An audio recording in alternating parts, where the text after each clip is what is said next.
मध्य रेल्वेच्या ठाणे आणि कल्याण स्थानकादरम्यान अप आणि डाऊन जलद मार्गावर मेगा ब्लॉक घेण्यात येणार आहे। हा ब्लॉक रविवारी सकाळी 10:40 ते दुपारी 3:40 5 तासांच्या कालावधीमध्ये घेण्यात येणार आहे। ब्लॉक कालावधीमध्ये सीएसएमटी कल्याण दरम्यानच्या लोकल ठाणे ते कल्याण दरम्यान धीम्या मार्गावर वळवण्यात येतील।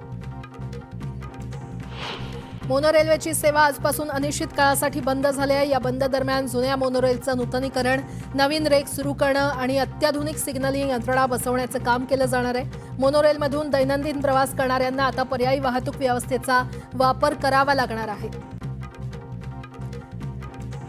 अटल सेतू ते वरळी सीलिंग जोडणीसाठी उड्डाणपूल बांधण्यात येणार आहे। यासाठी एल्फिन्स्टन ब्रिज बंद केल्यामुळे पर्यायी मार्गावरील वाहतूक कोंडी टाळण्यासाठी वाहतूक पोलिसांनी मार्गात बदल केलाय। दादर पूर्वेकडील भालचंद्र मार्ग ते टिळक उड्डाणपुलाकडे युरोनियन बंगलोपर्यंत वाहनांना प्रवेशबंदी असेल। गुरुवारी रात्रीपासून 17 ऑक्टोबरपर्यंत हे आदेश लागू असतील। यंदा मुंबई महानगरपालिकेकडून कामगारांना बोनसची रक्कम 500 ते 1000 रुपयांना वाढवली जाण्याची शक्यता आहे। मात्र कामगार संघटनेनं तब्बल 20% म्हणजेच प्रत्येक कर्मचाऱ्याला सरासरी 66,000 रुपये बोनस देण्याची मागणी केली आहे। 1.5 वर्षापूर्वी लोकार्पण झालेल्या अटल सेतूवर खड्डे पडल्यामुळे कंत्राटदाराला 1 कोटींचा दंड आकारण्यात आलाय। तसंच दोष दायित्व कालावधी 1 वर्षानं वाढवण्यात आलेला आहे। पुढील 5 दिवसात रस्त्याचा पृष्ठभाग दुरुस्त करण्याचे निर्देश कंत्राटदाराला देण्यात आले।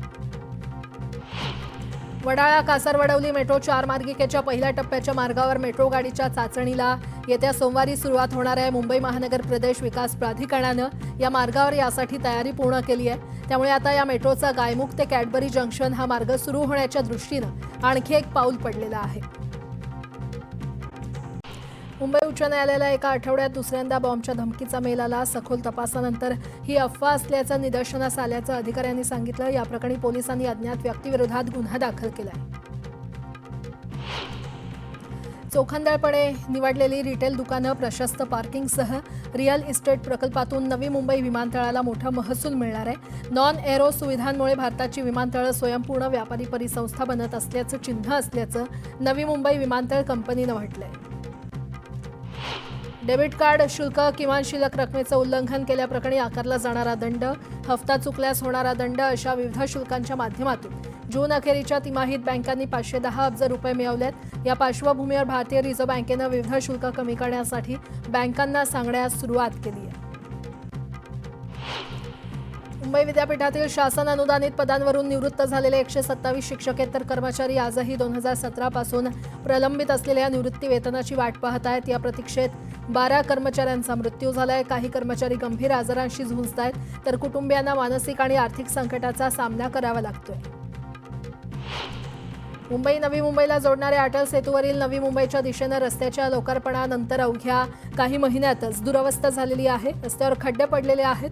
त्यामुळे अतिरिक्त महानगर आयुक्त आणि प्रकल्प प्रमुख विक्रम कुमार यांनी शुक्रवारी या रस्त्याची पाहणी केली। यावेळी खड्डे पडलेल्या रस्त्याची 5 दिवसात दुरुस्ती करण्याचे आदेश त्यांनी कंत्राटदाराला दिलेत, तर पावसाळ्यानंतर व्यापक दुरुस्तीचं काम हाती घेण्याचेही आदेश देण्यात आले। नवरात्रोत्सवाच्या काळात वाहतूक सुरळीत राहावी यासाठी मुंबईत 10 चाकी ट्रक आणि त्यापेक्षा जास्त अवजड वाहनांवर तात्पुरती बंदी घालण्यात आलेली आहे। आजपासून 2 ऑक्टोबर या काळात सकाळी 6 ते रात्री 12 पर्यंत ही बंदी लागू असेल। अत्यावश्यक सेवेतील वाहनं याला अपवाद असतील। शस्त्रक्रियागार सहाय्यक पदं कंत्राटी पद्धतीनं भरण्याबाबत मुंबई महानगरपालिकेनं जाहिरात प्रसिद्ध केली होती। ही पदं कंत्राटी पद्धतीनं भरण्यास म्युनिसिपल मजदूर युनियनकडून तीव्र विरोध करण्यात आला। या विरोधानंतर मुंबई महानगरपालिका प्रशासनानं ही जाहिरात संकेतस्थळावरून मागे घेत ही पदं पदोन्नतीनं आणि अंतर्गत निवडीनं भरण्याचा निर्णय घेतलाय। पुणे शहरातील रस्त्यांवर होणारी अतिक्रमणं, जागोजागी पडलेले खड्डे, तुंबलेली गटारं यासह नागरिकांना भेडसावणाऱ्या अन्य समस्यांची जाणीव अधिकाऱ्यांना व्हावी यासाठी अधिकाऱ्यांनी आता थेट रस्त्यांवर उतरण्याचे आदेश महापालिका आयुक्त नवल किशोर राम यांनी दिलेले आहेत। काही ठिकाणी महापालिका आयुक्त हे स्वतः भेट देणार आहेत। औषधांवरील वस्तू आणि सेवा करात कपात करण्यात आल्यानंतर औषध नियंत्रकांनी कंपन्या आणि वितरकांना सुधारित किमतीत ग्राहकांपर्यंत औषधं पोहोचवण्याचे निर्देश दिलेत। सर्व औषध विक्रेत्यांच्या सहकार्यानं ग्राहकांना 22 सप्टेंबरपासून स्वस्त औषधं उपलब्ध करून देण्याचं पाऊल उचललेलं आहे। यामुळे जुनी किंमत असलेली औषधं देखील नवीन किमतीत ग्राहकांना मिळतील। गोंदिया जिल्ह्यातील कोहमारा वनपरिक्षेत्रातील राका, पळसगाव, पिपरी आणि भदुटोला या गावांमध्ये सध्या वाघाच्या दहशतीनं शेतकरी शेतात जाण्यासही घाबरतायत। अलीकडेच एका शेतकऱ्यावर वाघानं हल्ला करून त्याला गंभीर जखमी केलंय।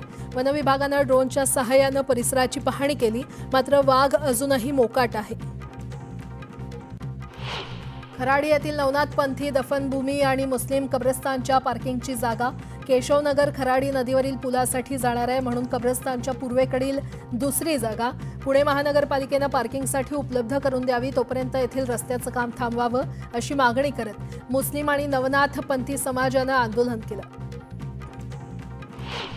साताऱ्यातील सोमनाथ जाधव या शिक्षकानं एक खास शैक्षणिक ॲप्लिकेशन तयार केलं आहे, ज्यामुळे आपल्या पालकांना मुलांच्या प्रत्येक हालचालीवर लक्ष ठेवणं सोपं होणार आहे। या शैक्षणिक ॲपचा शाळा आणि पालकांना उपयोग होणार असून या ॲपचं अनावरण पालकमंत्री शंभूराज देसाई यांच्या हस्ते पालकमंत्री कार्यालयात करण्यात आलं।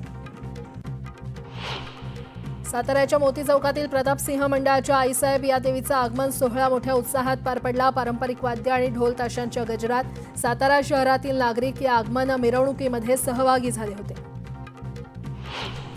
शस्त्र सोडण्याच्या भूमिकेपासून माओवादी संघटनांनी फारकत घेतली आहे। 2 दिवसाआधी माओवाद्यांनी युद्धबंदीचे संकेत दिले होते, मात्र भूपती यांची भूमिका चुकीची असल्याचं नवपत्रक माओवाद्यांनी काढलं। नागपुरातील मेंदूज्वराच्या संशयित नमुन्याची पुण्यामध्ये तपासणी होणार आहे। नागपुरात रॅपिड अक्यूट एन्सेफालायटिस सिंड्रोम म्हणजेच मेंदूज्वराचे 8 रुग्ण आढळलेले आहेत। संशयित रुग्णाच्या नमुन्याची तपासणी पुण्यातील नॅशनल इन्स्टिट्यूट ऑफ व्हायरोलॉजीमध्ये करण्यात येणार आहे। रत्नागिरीच्या दापोलीमध्ये विश्वकर्मा जयंती मोठ्या उत्साहात साजरी करण्यात आली। पारंपरिक विधी पार पडल्यानंतर ढोल ताशांच्या गजरात मिरवणूक काढण्यात आली। जळगावच्या चोपड्यात राज्य निवडणूक आयोगाच्या आदेशानुसार मतदार पडताळणीला सुरुवात झाली आहे। 2002च्या मतदार यादीतील मतदार आणि त्यांच्या अनुक्रमांक आणि 2024च्या मतदार यादीतील अनुक्रमांक यांची पडताळणी करण्यात येते।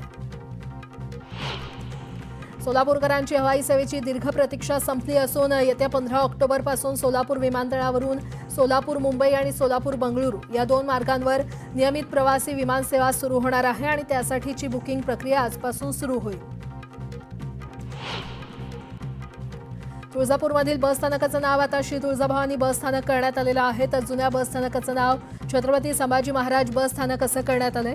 परिवहन मंत्री प्रताप सरनाईक यांनी या बस स्थानकाचं नाव बदलण्याचं आश्वासन दिलं होतं। नांदेड पनवेल एक्सप्रेसमध्ये पोलीस असल्याची बतावणी करून प्रवाशांना लुटणाऱ्या तोतयाला प्रवाशांनी पोलिसांच्या ताब्यात दिलं। पोलिसांनी त्याला समज देऊन सोडून दिलं। हिमाचल प्रदेशात मुसळधार पावसानं कहर केला असून आतापर्यंत 427 जणांचा मृत्यू झालाय, तर 475 कोटी रुपयांपेक्षा जास्त नुकसान झालंय। पटनामध्ये मुसळधार पावसामुळे परिस्थिती आणखी बिकट झाली आहे। जीपीओ जवळील पाण्यानं भरलेल्या खड्ड्यात एक कार पडली, क्रेननं ही कार बाहेर काढण्यात आली। मुसळधार पावसानंतर वडोदरामध्ये पूरसदृश्य परिस्थिती निर्माण झालेली आहे। मैदानांमध्ये गुडघ्यापर्यंत पाणी भरलंय। शहरातील अनेक गरबा मैदानं पाण्याखाली गेली आहेत। सुरतमध्ये पावसामुळे रहिवाशांच्या समस्या वाढलेल्या आहेत। अनेक घरात पाणी शिरलंय आणि रस्त्यावर पाणी साचल्यानं वाहनं थांबली आहेत। बिहारमधील दरभंगा इथे पावसामुळे नदी दुथडी भरून वाहते। जवळच्या 8 गावांमध्ये पूरसदृश्य परिस्थिती पाहायला मिळते। 8,000हून अधिक लोक यामुळे प्रभावित झालेत। बिहारमधील गोपाळगंजमध्ये पावसामुळे रुग्णालयात पाणी शिरलं। आपत्कालीन कक्षात पाणी लोकांच्या अडचणीत भर पडली आहे।